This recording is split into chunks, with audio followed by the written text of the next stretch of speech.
oh, I cannot believe I'm dating this person.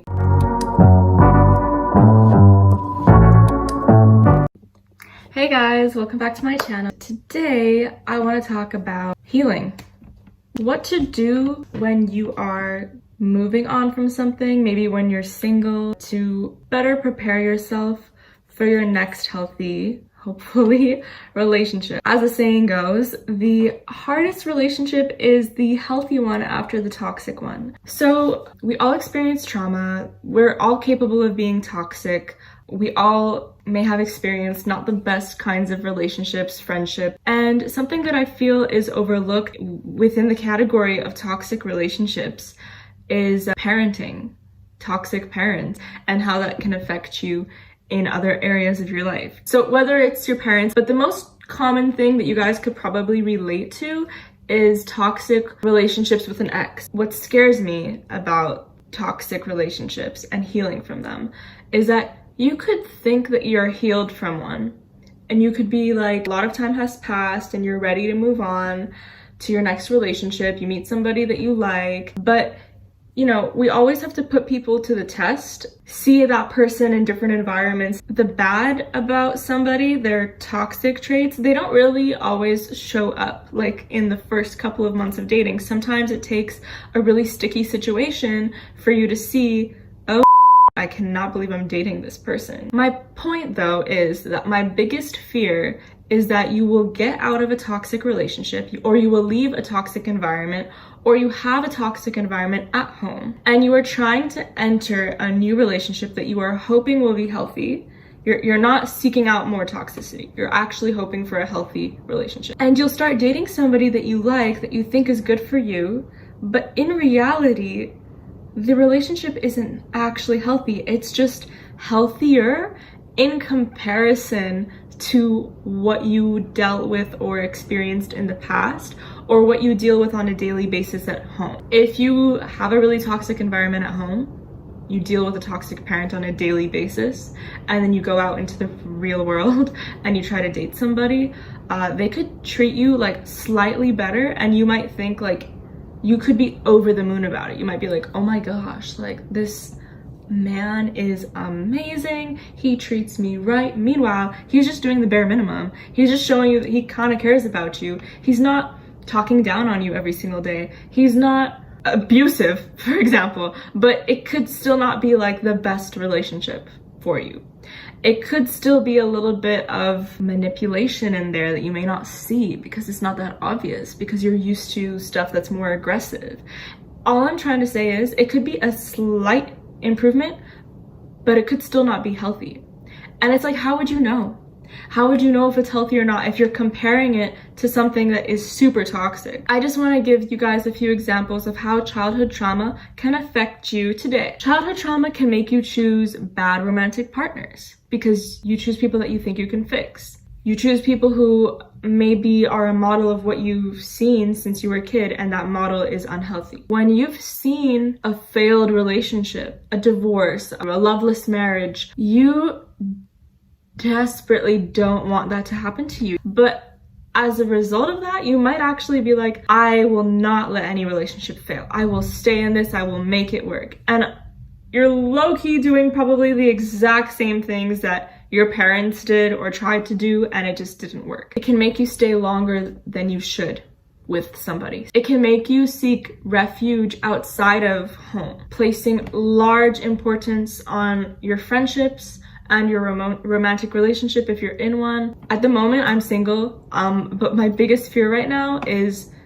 not necessarily getting hurt again, but hurting somebody else, because I'm scared I'm going to carry these old toxic traits with me and like bring them into my next relationship. I would like to think that I am self-aware enough to not really let that happen, but when something is in your subconscious and you haven't healed from it, it's so hard. It's like you might do something and only catch yourself either as you're doing it or after you're doing it, or if your partner calls you out for it. Only then might you realize, like, I did it again, or I did this and it's exactly like how so-and-so would have treated me in this situation or in the past.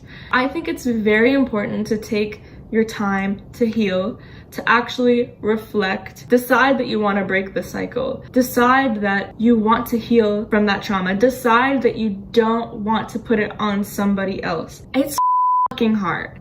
Constantly aware of my actions and how they could affect other people, and I still make mistakes. Like, you're still gonna make mistakes. You could have that intention and you will still make a mistake. You might still revert back every once in a while. You have to replace that old bad toxic habit with a new healthy habit, and sometimes it's not evident what to replace it with. You really have to think about it. You have to sit down and reflect, be like, okay, whenever this happens and I'm starting to feel like this, instead of yelling and lashing out or saying something hurtful just to jab at the person, just for example, I'm gonna take a step back, think about what I'm actually feeling, why I'm actually hurt, and then express that and try to come to an understanding. Unless you're actively trying to get better, improve, and mend those wounds that you have that might still be open, you're not going to get anywhere. You're not really gonna set yourself up for success in your next relationship. It doesn't mean that you shouldn't date.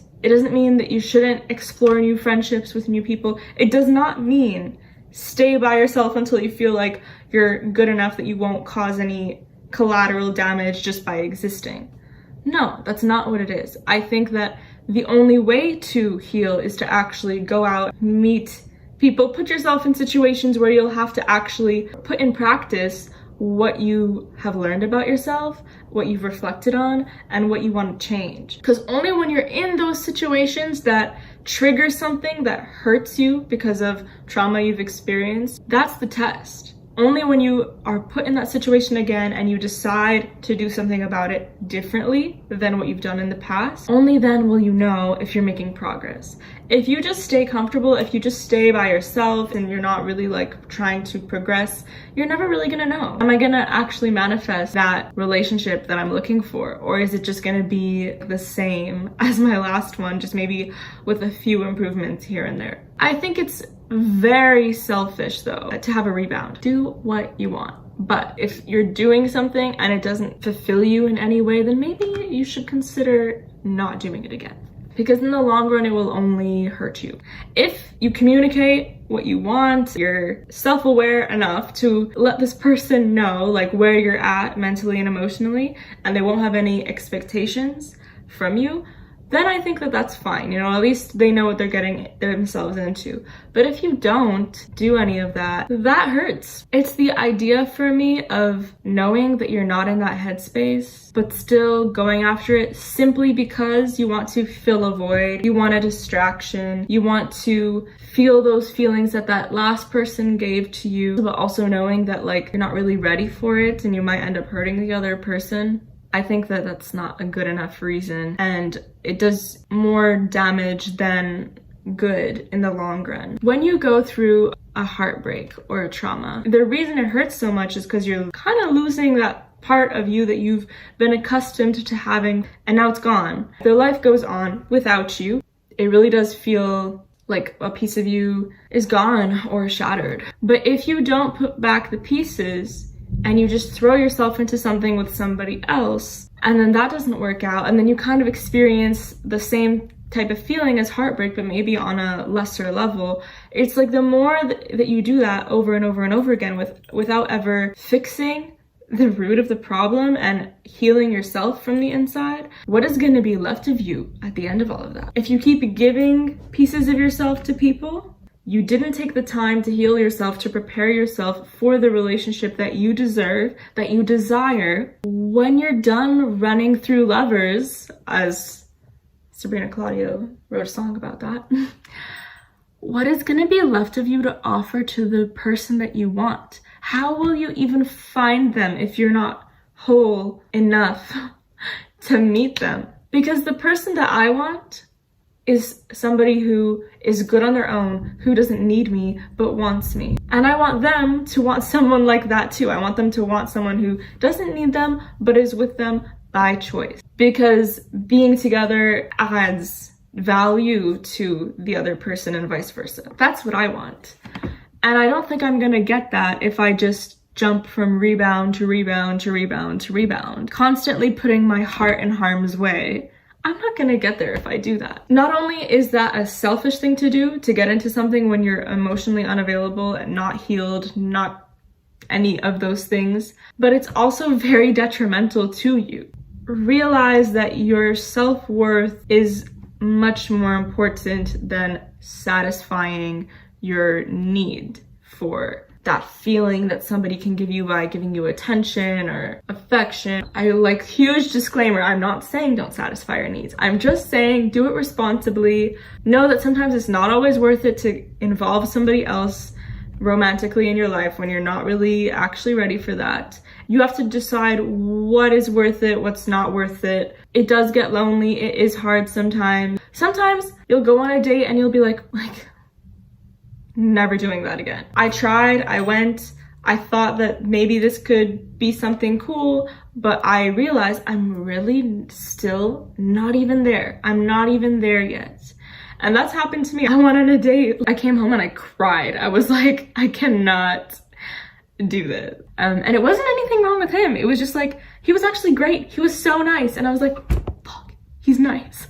At least I cut it off there though, you know, like I didn't like string the guy along. We went on one date and I was like, yeah, no, that's not. And you let the person go and move on and maybe meet other people. You don't keep them hung up on you when you know that you cannot meet them where they want you to meet them. So anyways, guys, that's my perspective on healing from toxic environments, relationships, and what to do about it, how to set yourself up for the future, and how to not bring that baggage with you into a new relationship that you really want and desire because you deserve it, okay? Stay beautiful, stay you, and I hope your journeys are going great, and I'll see you next time. Bisous!